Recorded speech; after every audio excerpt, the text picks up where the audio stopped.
दिल्ली को जिन लोगों ने गैस चैम्बर बना दिया है वो लोग आज सवाल पूछ रहे हैं कि आखिर अतिक्रमण के खिलाफ कार्रवाई क्यों हो रही है। कोर्ट के आदेश पर अवैध झुग्गियों को तोड़ा जा रहा है।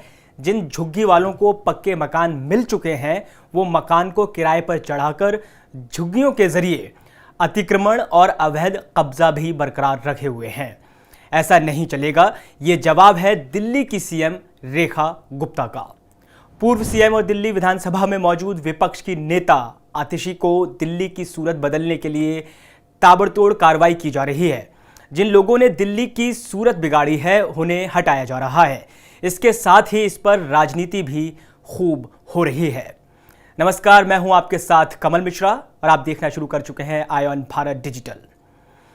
देश की राजधानी दिल्ली, गंदगी, प्रदूषण, सड़क पर बहता गंदे नालों का पानी, कूड़े से भरी बजबजाती नालियां, फैक्ट्रियों से निकलता केमिकल वाला जहरीला पानी यमुना नदी को विषैला बना रहा था। सड़कें, गलियां, नालियां, नदी, जहां देखो वहां सिर्फ अतिक्रमण दिखाई दे रहा था। सड़कों पर अतिक्रमण की वजह से ट्रैफिक जैम, रेंगती गाड़ियां, हवा में घुलता जहर इंसान की नाक से उसके फेफड़ों में आकर कैंसर बना रहा था। यही पहचान थी कि देश की राजधानी दिल्ली की, जिसे बदलने का दम लीक से हटकर राजनीति करने वाले का दावा करने वाले अरविंद केजरीवाल ने भरा था। जनता ने उन पर भरोसा भी किया और पूरे 12 साल आपके केजरीवाल ने दिल्ली पर राज किया। लेकिन स्थितियां और भयावह होती चली गईं। अब एक बार फिर दिल्ली का निजाम बदला है और इस वक्त रेखा गुप्ता के नेतृत्व में बीजेपी की सरकार राज कर रही है।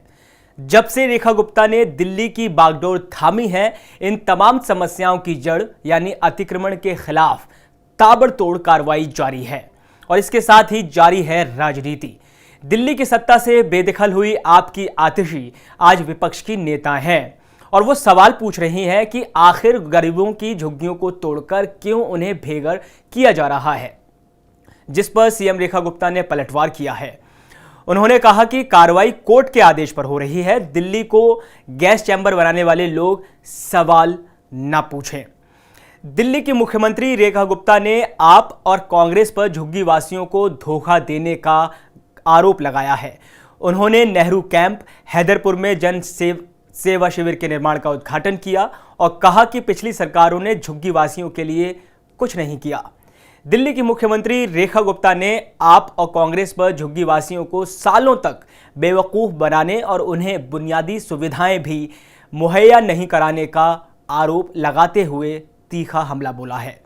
जे क्लस्टर, नेहरू कैंप, हैदरपुर में 24 सीटर जनसेवा शिविर के निर्माण कार्य का उद्घाटन करने के बाद उन्होंने कहा कि जनता को बेहतर सेवाएं और सुविधाएं प्रदान करना सरकार की जिम्मेदारी है और दिल्ली सरकार अपनी जिम्मेदारी को पूरा करने की राह पर आगे बढ़ चली है।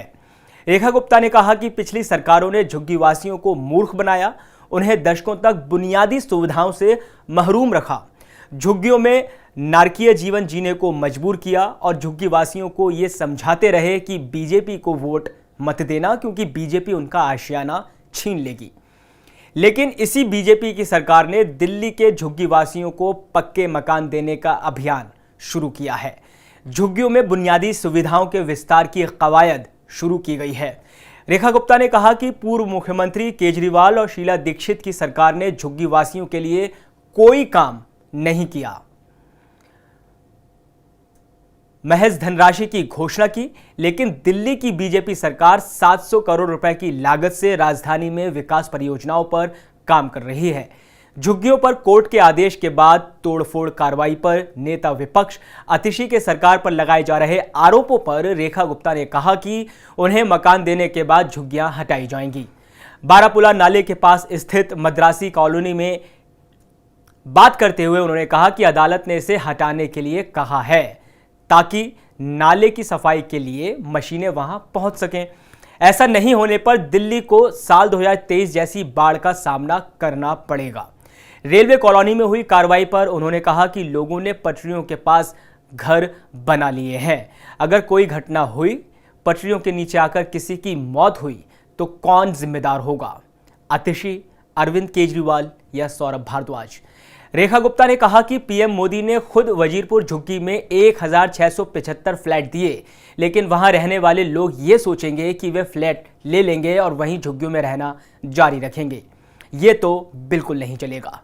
मुख्यमंत्री ने कहा कि वहां ना तो नालियां थीं, ना ही बच्चों के लिए खेल के मैदान और महिलाओं के लिए शौच और स्नान के लिए कोई बुनियादी स्थान नहीं था। सीएम गुप्ता ने कहा कि वो सुनिश्चित करेंगी कि झुग्गी झोपड़ियों में रहने वाली महिलाओं के लिए स्नान घर की सुविधा हो। उनकी सरकार 5 से 6 स्नान घर बनाएगी, नालियां बनाएगी, ताकि यहाँ के लोगों को असुविधा का सामना न करना पड़े।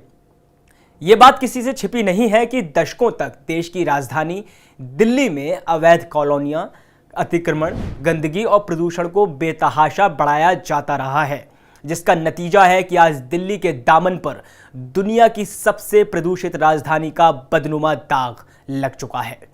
वोट बैंक के लिए हजारों अवैध कॉलोनियां बनने दी गईं। झुग्गी झोपड़ी, अतिक्रमण, प्रदूषण, नाले, नदी, सड़कों, गलियों और पार्कों पर कब्जा करने दिया गया। नतीजा आज दिल्ली का दम घुट रहा है और यहाँ रहने वाले लोगों के लिए खुली हवा में सांस लेना असंभव लगता है। लोकतंत्र में जनता को खुश भी रखना होता है और उनके लिए काम भी करना होता है। यही वजह है कि पिछली सरकारों ने जनता को सिर्फ खुश रखा, उनके बेहतर भविष्य के लिए उन्हें तकलीफ देने की नहीं सोची, जिसका नतीजा है दुनिया भर की तमाम समस्याओं को अपने आप में समेटे हुई दिल्ली, जिस पर पहली रेखा गुप्ता सरकार ने चोट करने की ठानी है।